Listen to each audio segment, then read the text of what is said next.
so good na nakapunta kayo dito. Oo naman, hindi namin palalampasin yung memorial na reunion. That's nice. O nga pala, ano palang work nyo? Hindi ko natanong before eh. Tsaka, do you have a family? May kids ba kayo? Kasi ako, I have 2 kids and then yung husband ko is out on a business trip. Kami? Mga freelance artist kami. That's right. Freelance artist, pero wala kaming family.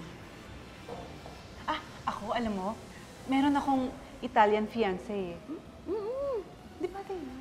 Ay, oo, totoo yun. Meron siyang Italian na fiancé. Pure Italian. Pag nag-uusap sila, nag-i-Italian sila. Talaga? Uy, narinig niyo yun? Italian fiancé. So, ibig sabihin, fluent ka mag-Italiano. Sample naman.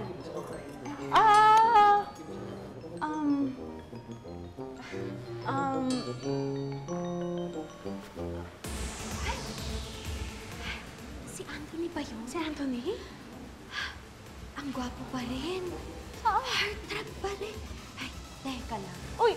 Dayan! Dayan! Teka lang! Diyan ka lang. Diyan ka lang. Hindi pa tayo tapos. Nasaan na yung Italian na sinasabi mo? Sabihin mo, paano ang Italian ng how are you? How are you? Yes! Italian fiancé. Sige, pakitaan mo ko.